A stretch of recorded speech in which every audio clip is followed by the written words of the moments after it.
రాజకీయాలతో సంబంధం లేకుండా మీరు వ్యక్తిగతంగా సమాధానం చెప్పాలని అడుగుతున్న ప్రశ్న ఇది. ఇప్పుడు బీజేపీలో ఉన్నప్పటికీ వ్యక్తిగతంగా మీరు వైఎస్ అభిమాని, ఆయన నాయకత్వ లక్షణాలను మీరు మెచ్చుకున్న సందర్భాలు గతంలో ఉన్నాయి. ఆయన రాజకీయ వారసుడు జగన్ ఈ మధ్యకాలంలో 6 నెలల కిందట జరిగిన ఎన్నికల్లో వైసీపీ ఆయన పార్టీ ఘోరంగా పరాజయం పాలైంది. ఒక వైఎస్ అభిమానిగా ఆ పరిణామానికి కారణం ఏంటి అని అడిగితే మీరేం చెప్తారు? మీకు ఏమనిపించింది అసలు ఆ ఫలితం? ఇప్పుడు వైఎస్ రాజశేఖర రెడ్డి గారు కడప దొక్కిన శత్రువుకైనా సాయం చేసే వ్యక్తి, ఎవరైనా కావచ్చు. వాళ్ళ తండ్రిని చంపినటువంటి వ్యక్తులు కావచ్చు, లేకపోతే ఆయనను ముఖ్యమంత్రిగా కానివ్వకుండా చూసినటువంటి కుటుంబం కావచ్చు, లేకపోతే ఆయన మీద ప్రతిదాడి చేసినటువంటి వ్యక్తులు కావచ్చు, ఇతర పార్టీల వాళ్ళు కావచ్చు. ఎవరైనా సరే తన కడప దొక్కితే మాత్రము ఖచ్చితంగా వారికి సాయం చేసినటువంటి వ్యక్తి రాజశేఖర రెడ్డి గారు. ఒక ఆలోచన విధానము నిర్మాణాత్మకంగా నలుగురిని కలుపుకొని పోయి అవసరం ఉన్న దగ్గర అందరితో మాట్లాడి నిర్ణయం తీసుకోవడానికి సమయం పట్టినా పర్వాలేదు, కానీ తీసుకున్న నిర్ణయం మాత్రము ఫెయిల్ కావద్దనేది ఆలోచించేటువంటి వ్యక్తి. అవతలి వ్యక్తులను అన్పార్లమెంటరీ వాడకుండా వారు చేసిన పనులను ఎండగడుతుండే వాడే కానీ సింగులర్ వర్డ్లను నువ్వు అని కానీ నీచాతి నీచంగా కానీ మాట్లాడినటువంటి వ్యక్తి కాదు.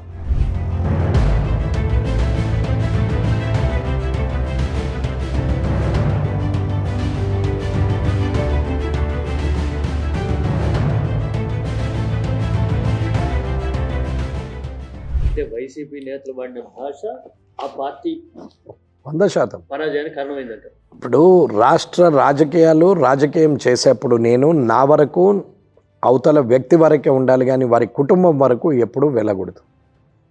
ఇంట్లో ఉన్న ఆడోళ్ళ గురించి ఎప్పుడూ మాట్లాడకూడదు. భాష మాట్లాడేప్పుడు ఇది ప్రజలు గమనిస్తున్నారు, నేను ఉందాగా ఉండాలి, నేను ఉందాగా ఉంటే నడుస్తుంది అని అనుకోవచ్చు. 20 ఏళ్ళ వయసు ఉన్నవాడు 60 ఏళ్ళ మాటలు మాట్లాడినా, 60 ఏళ్ళ వయసు ఉన్నవాడు 20 ఏళ్ళ వయసులో చేయాల్సిన పనులు చేస్తే అగౌరవంగా ఉంటుంది, ఎబ్బెట్టుగా ఉంటుంది. రాజకీయ నాయకులు ప్రజలకు మార్గదర్శకులుగా ఉండాలి కాబట్టి హుందాగా ఉండాలి, ప్రజా సమస్యల మీదనే మాట్లాడాలి, అవతల వారి అవినీతిని అరిగట్టే విధంగా ప్రయత్నం చేయాలి. అసెంబ్లీలో అవకాశం లేకపోతే మీడియా ద్వారా కానీ, లేకుంటే ప్రజల ద్వారా కానీ, ఇతర మాధ్యమాల ద్వారా కానీ, లేదా నేరుగా ప్రజల మధ్యకు కానీ వెళ్ళాల్సిన పరిస్థితి ఉండాలి. కానీ నోటికొచ్చిన మాటలు మాట్లాడితే, ఇష్టమున్న బూతులు మాట్లాడి, ఏదేదో మాట్లాడి ఏదో అయిపోతుంది అని అంటే ఏ రాజకీయ నాయకుడికైనా నేను చెప్తున్నాను, ఇవాళ మీరు మాట్లాడే మాటలు మీ ఈగో సాటిస్ఫై చేస్తుండొచ్చు. మీ పక్కన రోజు వావా వావా అనేటోళ్ళు తబలా కొట్టేవాళ్ళు 10 మంది ఉంటుండొచ్చు. వాళ్ళు మీకు శత్రువులు, అసలు వేరే వాళ్ళు గారు, వీళ్ళే మీకు శత్రువులు. మీ నష్టాన్ని కోరేవాళ్ళు, మిమ్మల్ని పతనానికి దిగజార్చే వాళ్ళే వీళ్ళు. నిజాన్ని నిర్భయంగా చెప్పగలిగిన వ్యక్తి ఎవరైనా ఉంటే అతన్ని దగ్గరికి తీసుకునే అలవాటు ఉండాలి కూడా. అలాంటి ఆలోచన రాజకీయ నాయకుడు చేయాలి, కానీ ఇష్టం ఉన్నట్టు మాట్లాడతారు. రెండో అంశం ఏంటంటే, రాజకీయ నాయకుడు జనము తండోపతండాలుగా వస్తున్నారు. నేను డయాస్ మీద నుంచి స్పీచ్ ఇస్తే కింద అంతా ఈలలు కొడుతున్నారు, జయ ధ్వానాలు చేస్తున్నారు, ఇదన్నీ ఓట్లు నాకే పడతాయనే అహంకారం ఉందని చూడండి. ఒక్కసారి వెహికల్స్ పెట్టకుండా, అంటే ట్రాన్స్పోర్ట్ ఫెసిలిటీ ఇవ్వకుండా, డబ్బులు పెట్టకుండా, భోజనం పెట్టకుండా ఆ మీటింగ్ అరేంజ్ చేసి చూడండి, ఎంతమంది వస్తారో వాళ్ళు నీ వాళ్ళు.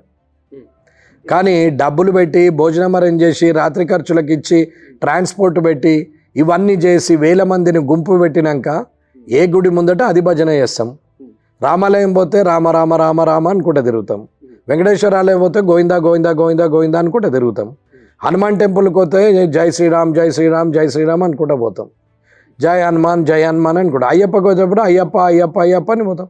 ఏ గుడికి పోతే ఆ గుడి కాడ ఆ దేవుణ్ణి మనము భజన చేస్తున్నాము. అటువంటిది రాజకీయ నాయకుని దగ్గర ఏ మీటింగ్కి పోతే ఆ మీటింగ్కు సపోర్ట్లు కొడతారు. వాళ్ళకు పార్టీతో సంబంధం లేదు, ఆ వ్యక్తి మాట్లాడుతున్నటువంటి తీరుతో సంబంధం లేదు, ఆ వ్యక్తి మీద గౌరవంతో సంబంధం లేదు.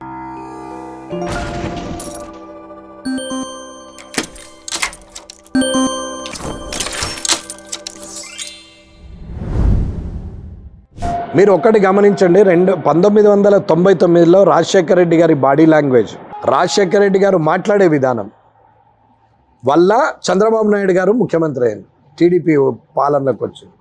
అదే 2004కి వచ్చేసరికి రాజశేఖర రెడ్డి గారి బాడీ లాంగ్వేజ్ 100% క్వైట్ డిఫరెంట్ వచ్చింది. మాట తీరు క్వైట్ డిఫరెంట్ వచ్చింది. ఆయన హావభావాలు క్వైట్ డిఫరెంట్ వచ్చింది.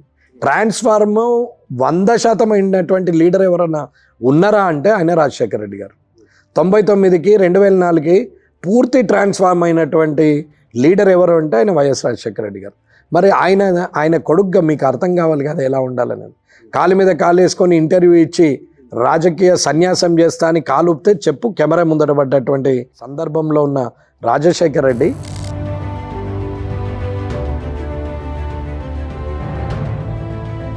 2004కి వచ్చేసరికి చేతులు కట్టుకొని నిలబడి ప్రజలకు 2 చేతులతో వంగి నమస్కారం పెట్టే పరిస్థితికి ట్రాన్స్ఫార్మ్ అయ్యింది. మాట్లాడితే అన్ననో తమ్ముడో కొడుకు అనుకునే పరిస్థితికి ఎదిగిండు. వెళ్ళి వచ్చినటువంటి వ్యక్తులను ముఖ్యమంత్రి అయినాక కలిస్తే నేను ముఖ్యమంత్రిని అనేది కాకుండా నా ప్రజలు కష్టాల్లో ఉన్నారు వాళ్ళని దగ్గరికి తీసుకోవాలని దగ్గరుండి మాట్లాడిండు. ప్రతి ఒక్కరిని పేరు పెట్టి మాట్లాడిండు. ప్రతి వారిని పలకరించిండు. అన్నమ రామచంద్రన్న వాళ్ళకి అన్నం పెట్టిండు. ఇబ్బందులు ఉన్నాయని ప్రతిపక్షం వాళ్ళు వస్తే సాయం చేసిండు. అప్పటి వరకు ఎదురుదాడి చేసిన వ్యక్తి కూడా దేయి అని ఇంటికి వస్తే కూర్చోబెట్టి వాళ్ళకి కడుపు నింపి పంపినటువంటి వ్యక్తి రాజశేఖర రెడ్డి గారు. 1,00,000 కోట్లు కొట్టిండా, మైన్స్ కొట్టిండా, ఇంకేం చేసిండా, అవి ఏం చేసిండా తర్వాత విషయం. జనాన్ని అడిగితే ఏం తిన్నాడో పోయి మాకైతే మంచి చేసిండనే మాట్లాడతారు. అటువంటి ట్రాన్స్ఫార్మ్ అయినటువంటి ఒక లీడరు, చరిష్మా ఉన్నటువంటి లీడరు అబ్బాయి ఎంత ట్రాన్స్ఫార్మ్ కావాలనో ఆయన ఆలోచించుకోవాలి.